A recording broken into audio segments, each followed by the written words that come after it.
Om Swastiastu, Tabe Selamat Lingunalatai, Salam Sahujud Karandem Malimpang.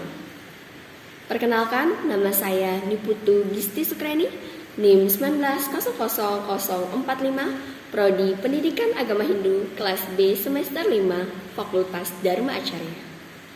Demi untuk memenuhi tugas dari mata kuliah pengelolaan kelas untuk UAS, maka saat ini saya membuat video yang membahas mengenai situasi kelas yang ideal menurut saya, yang mana ini merupakan bentuk dari manajemen kelas yang baik. Berbicara mengenai pengelolaan kelas, tentu perlu kita ketahui terlebih dahulu apa itu pengelolaan kelas. Pengelolaan kelas adalah berbagai kegiatan yang sengaja dilakukan oleh guru agar mampu mengelola kelas dengan baik, supaya tujuan pembelajaran kita tercapai serta dapat mempertahankan kondisi yang optimal bagi terjadinya proses belajar mengajar. Nah, keterampilan dari pengelolaan kelas juga penting untuk dikuasai oleh siapapun yang menerjunkan dirinya ke dalam dunia pendidikan, terutama guru. Pengelolaan kelas terdiri dari dua kata, yaitu pengelolaan dan kelas. Pengelolaan itu sendiri, akar katanya adalah kelola yang ditambahkan awalan pe dan akhiran an. Istilah lain dari kata pengelolaan adalah manajemen, atau yang dalam bahasa Inggrisnya disebut dengan manajemen, yang berarti ketata laksanaan, tata pimpinan, dan juga pengelolaan. Sedangkan secara umum, manajemen atau pengelolaan dalam pengertian umumnya adalah pengadministrasian, pengaturan, atau penataan dari suatu kegiatan. Selanjutnya kita membahas mengenai prinsip-prinsip pengelolaan kelas. Tentu sebagai upaya untuk memperkecil masalah gangguan dalam pengelolaan kelas, diperlukan beberapa prinsip-prinsip pengelolaan kelas sebagai berikut. Yang pertama yaitu hangat dan antusias. Yang kedua adalah tantangan. Yang ketiga bervariasi. Kemudian yang keempat adalah keluasan. Yang kelima itu adalah penekanan pada hal-hal yang positif. Dan yang keenam adalah penanaman disiplin diri. Yang pertama yaitu hangat dan antusias. Suasana hangat dan antusiasme guru diperlukan dalam proses belajar mengajar. Guru yang hangat dan penuh keakraban dengan anak didik selalu menunjukkan semangat tanggung jawab dan keinginannya untuk melaksanakan tugasnya di depan guru dengan sebaik-baiknya. Hal ini akan berhasil dalam mengimplementasikan pengelolaan kelas.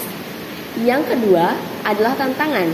Tantangan dapat diberikan kepada siswa dengan menggunakan kata-kata, tindakan, cara kerja atau bahan-bahan dalam rangka meningkatkan gairah anak didik untuk belajar, sehingga mengurangi kemungkinan munculnya tingkah laku yang menyimpang.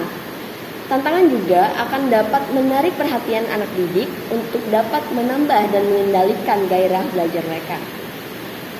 Lalu yang ketiga adalah bervariasi.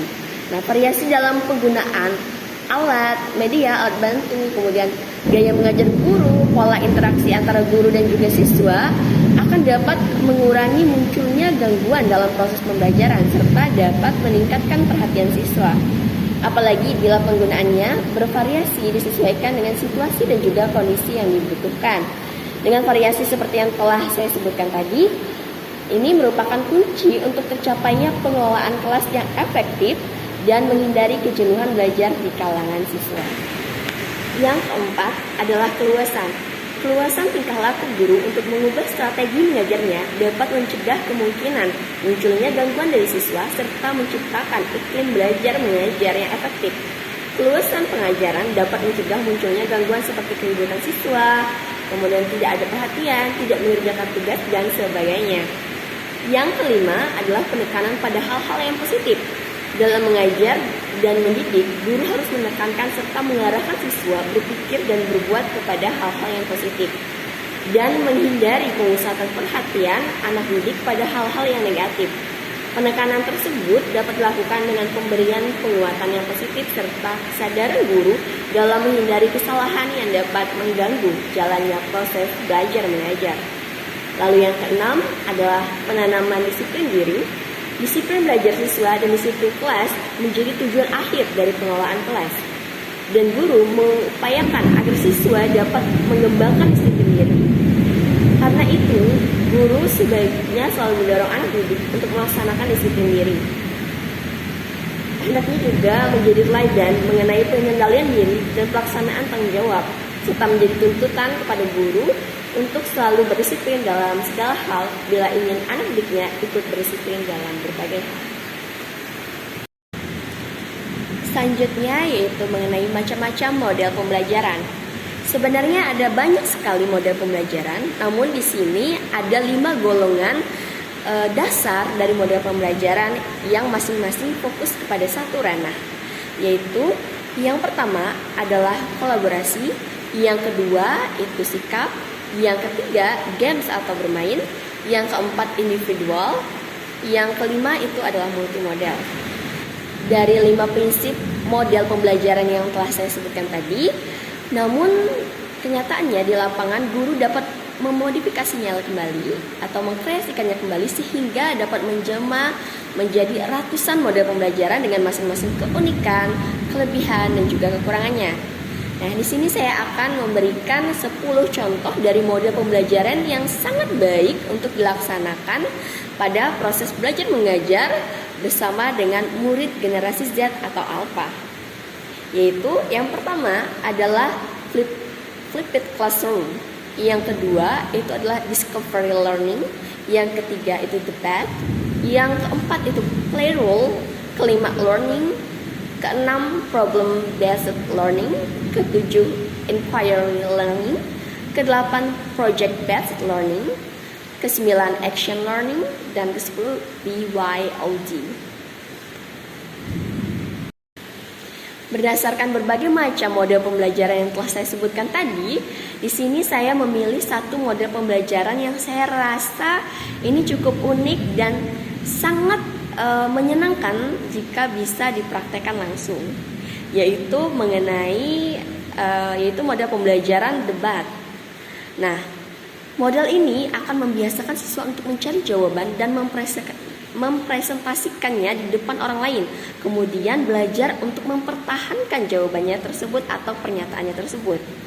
Salah satu kelemahan pendidikan di Indonesia adalah kurangnya waktu dan kesempatan bagi siswa untuk menyuarakan opini mereka. Model debat sangat cocok jika para guru sudah mampu memberi beberapa karakter berikut ini kepada siswa. Yaitu apa? Yang pertama adalah berpikir logis, yang kedua itu berpikir saintif, kemudian ketiga itu memahami etika debat, dan yang keempat memahami cara beretorika.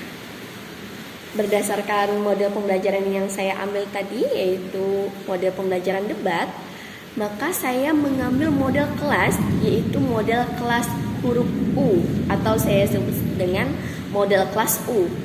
Nah, di mana model kelas U ini terbagi dari beberapa dari 3 tempat, yaitu di sisi kanan dia diisi dengan grup pro, tengahnya diisi oleh grup netral, kemudian di sisi kanannya diisi oleh grup kontra. Kemudian saya di depannya bisa dikatakan sebagai juri atau penilai bagi mereka. Nah, tujuannya apa? Tujuannya adalah untuk memudahkan siswa belajar dan menyesuaikan tentunya dengan model pembelajaran debat yang telah saya pilih tadi, sehingga ini akan lebih teratur dan memudahkan pembagian kelompoknya. Yang tentu ini mirip dengan aturan pola debat pada umumnya, hanya saja lebih dikreasikan. Karena biasanya dalam aturan debat itu terbagi bisa dalam 2 kelompok, pro dan kontra saja, atau bisa pro, kontra, dan netral. Namun biasanya hanya satu kelompok itu terdiri dari 3 orang. Di sini saya kreasikan menjadi lebih banyak orang sehingga dalam satu kelas semuanya memiliki kelompoknya masing-masing. Ini adalah ilustrasi dari grup kelas U, yang mana di sebelah kiri diisi oleh grup pro. Kemudian di tengahnya diisi oleh grup netral, dan di sebelah kanan diisi oleh grup kontra. Lalu di depannya adalah guru sebagai penilai. Sudah sangat jelas dari ilustrasi kelas berbentuk huruf U ini bahwa susunan mejanya itu membentuk huruf U di tengahnya. dan satu grup atau kelompok itu terdiri dari 8 hingga 10 orang. Melalui model pembelajaran dan model kelas yang saya gunakan, saya berharap siswa lebih termotivasi lagi dalam kegiatan belajar mengajar, karena pembelajaran akan menjadi lebih seru, menarik, tidak monoton, serta mampu meningkatkan daya tangkap siswa, sehingga membuat siswa menjadi lebih kritis lagi dalam menyikapi suatu masalah dan belajar untuk mempertahankan opininya dengan cara yang tepat. Dan untuk teman-teman yang saat ini merasa sudah cukup lelah dengan aktivitas sekolahnya, aktivitas kuliah, dengan dunia pendidikan yang sedang ditempuh saat ini, dengarkan baik-baik, saya memberikan sedikit motivasi. Pendidikan adalah paspor untuk masa depan, karena hari esok adalah milik mereka yang mempersiapkannya hari ini. Untuk itu jangan pernah pantang semangat, tetaplah terus berusaha, dan jangan lupa salam pendidikan. Demikianlah yang dapat saya sampaikan, dan saya akhiri dengan Prama Santi. Om Santi, Santi, Santi Om Sahi. Terima kasih.